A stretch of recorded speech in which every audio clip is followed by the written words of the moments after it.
नमस्कार भाइयों और भाइयों की बहनों। उत्तराखंड प्राथमिक शिक्षक भर्ती 2025 पद 2100 अति महत्वपूर्ण जानकारी तथ्यों के साथ। अगर हम पिछले वर्ष की तुलना में देखें, 2906 खाली पदों के लिए 24,225 आवेदन दाखिल हुए थे। जैसा कि आप पिछली भर्ती में जानते हैं, 2906 खाली पद आए थे, जिसके सापेक्ष आपको और महत्वपूर्ण जानकारी दे रहा हूं। जैसा कि आप सभी जानते हैं, उधम सिंह नगर जिले में सबसे ज़्यादा आवेदन आए थे। यहां 309 पदों के लिए 2,451 आवेदन आए थे। पिथौरागढ़ जनपद में 326 पदों के लिए 1885, अल्मोड़ा में 142 पदों के लिए 1879 आवेदन आए थे। बागेश्वर में 190 पदों के लिए 1752, चंपावत में 75 पदों के लिए 960 आवेदन, नैनीताल में 190 पदों के लिए 2310 आवेदन आए थे। उधर गढ़वाल में देहरादून में 41 पदों के लिए 818, हरिद्वार में 184 पदों के लिए 2312 आवेदन आए थे। रुद्रप्रयाग में 182 पदों के लिए 1736, उत्तरकाशी में 226 पदों के लिए 1701, चमोली में 446 पदों के लिए 2198 और टिहरी में 315 पदों के लिए 2073 आवेदन आए थे। यहाँ पर विशेष सूत्रों से ये पता चला है कि इसी माह भर्ती आने की 101% गारंटी है। आइए अब जानते हैं 2100 पदों के लिए हमें कौन से रिक्वायर्ड डॉक्यूमेंट चाहिए।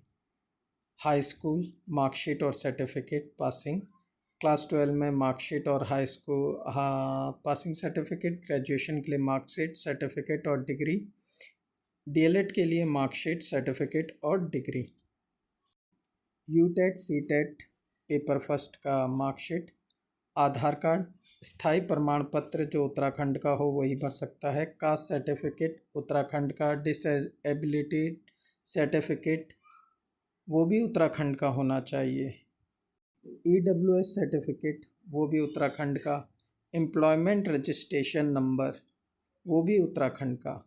पिछली भर्ती में NOC मांगा गया था जिनके द्वारा बाहर से डीएलएड किया गया था, तो सब लोग भर्ती आने के बाद NOC पक्का बना ले, नो ऑब्जेक्शन सर्टिफिकेट जिसे कहते हैं। यहाँ पर आपको एक बात बताना चाहूँगा, जिस प्रकार अखबार में और हमारे साथी जो देहरादून जा रहे हैं उन्होंने यह खुलासा भी किया है कि भर्ती जो है इस माह आ सकती है।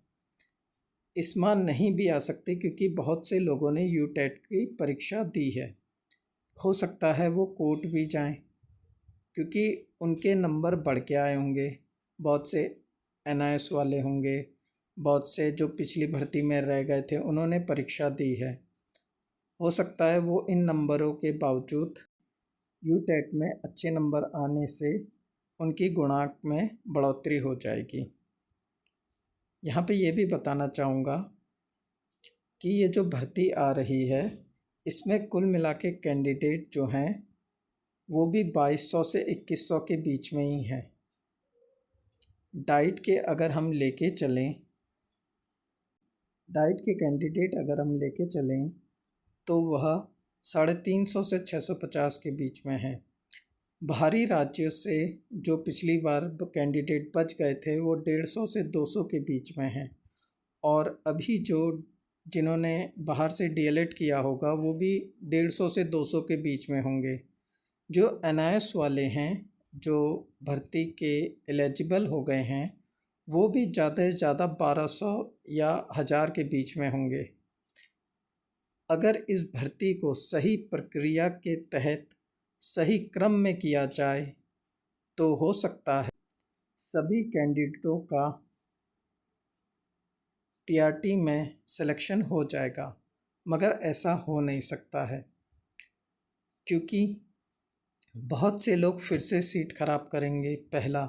दूसरा, जिन्होंने पहले बीएड किया था, एनएस के माध्यम से डीएलएड कर लिया था, वो भी इस फॉर्म को भरेंगे जो परसेंटेज को ऊपर नीचे पक्का करेंगे।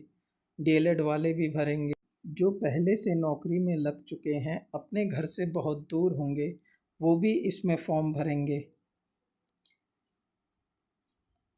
अभी यह वैकेंसी अभी तक आई नहीं है, जल्द ही आने वाली है, तो हम लोगों को पहले से ही जब वैकेंसी आ जाएगी तो सबसे अति महत्वपूर्ण है यहाँ पे फॉर्म कौन कौन भरेंगे। जो पहले से टीचर लग चुके हैं, जिनके घर दूर होंगे, अपने घर आने के लिए। दूसरा, एनएस वाले। तीसरा, जो पहले से लगे हैं। चौथा, वो लोग जो बीएड हैं, ताकि वो फॉर्म भरें और कोर्ट में केस करें, हमको भी एलिजिबल समझा जाए क्योंकि उन्होंने विच कोर्स किया है। जिस प्रकार एक एनएस भर्ती में शामिल हुआ है, वैसे विच कोर्स वाले भी शामिल होने की कोशिश करेंगे। तो अगर इनके द्वारा फॉर्म नहीं भरा जाता है और 2100 पदों पर जिस हिसाब से हमारी गणना की जा रही है, 2100 पद में 2100 कैंडिडेट ही होंगे, तो सबकी नौकरी पक्की है, मगर ऐसा हो नहीं सकता। ये जो शिक्षा विभाग की भर्ती है, हमेशा कोई भी भर्ती लेके चलोगे तो शिक्षा विभाग में 1 साल से ज़्यादा यह भर्ती खींची जाती है। आप कोई भी भर्ती ले लीजिएगा, हमेशा 1 साल चली है। भर्ती में अड़ंगा कौन लोग डालेंगे? अड़ंगा डालेंगे बीएड के जिन्होंने विच कोर्स किया है। दूसरा, जिन्होंने एनएस से पहले बीएड किया था, फिर एनएस से डीएलएड कर लिया।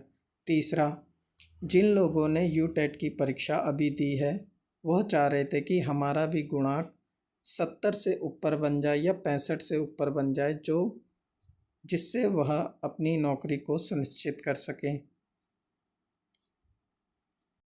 जिस प्रकार अभी भर्ती में माननीय धन सिंह रावत जी ने कहा है, शिक्षा मंत्री जी ने कहा है कि एक कैंडिडेट एक ज़िले से ही फॉर्म भरेगा।